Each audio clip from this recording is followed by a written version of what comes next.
माता ही दोस्तों, आने वाली वट सावित्री व्रत के लिए आप सभी माताओं बहनों को ढेर सारी शुभकामनाएं। भगवान श्री हरि विष्णु आपकी जोड़ी हमेशा सलामत रखें और आप जीवन पर्यंत अपने पति की लंबी आयु के लिए वट सावित्री का व्रत करती रहें, यही कामना करती हूँ। और इसी कामना के साथ आज का जो वीडियो है वो मैं शुरू कर रही हूँ।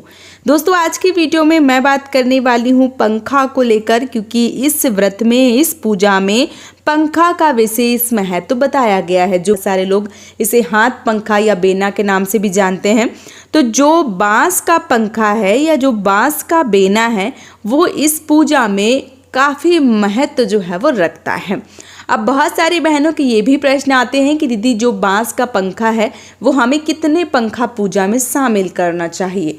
तो आप अपने घर की परंपरा के अनुसार, बहुत सारे लोग 2 पंखा लेके जाते हैं, एक पंखा वहीं पे छोड़ के आते हैं और एक पंखा अपने मान लीजिए घर ले आते हैं, जिससे आप अपने पति की सेवा भाव जो है वो करते हैं।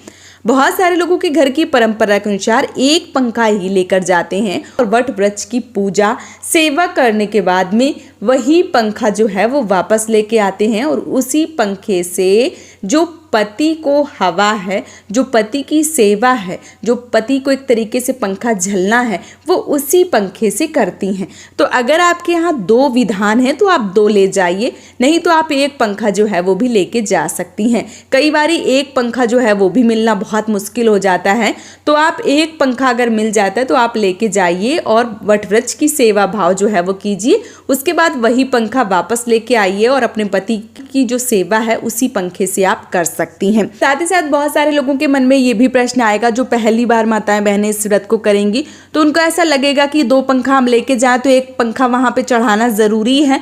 तो देखिए, कई बार क्या होता है कि जब बहुत सारे लोग माली इत्यादि जो भी बैठे होते हैं, पंडित जी, ब्राह्मण वगैरह, तो हम पंखे या बहुत सारी पूजन की सामग्री चढ़ाते हैं तो वो उठा लेते हैं, तो फिर हमें भी अच्छा लगता है कि हमने चलिए चढ़ाया है तो किसी के काम में आ रहा है।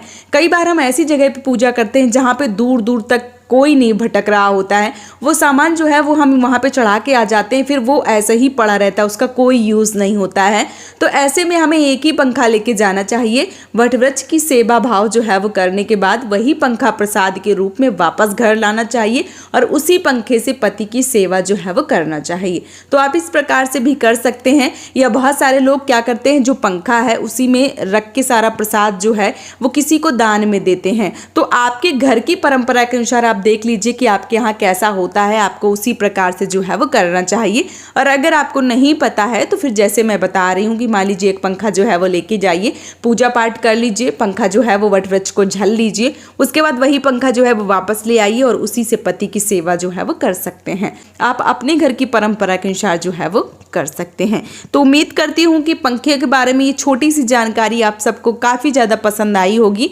वीडियो अगर पसंद आया है तो आप मुझे ज़्यादा से ज़्यादा सपोर्ट करें। इस चैनल को सब्सक्राइब करके आज का वीडियो यहीं पे समाप्त कर रही हूँ दोस्तों। जय माता दी।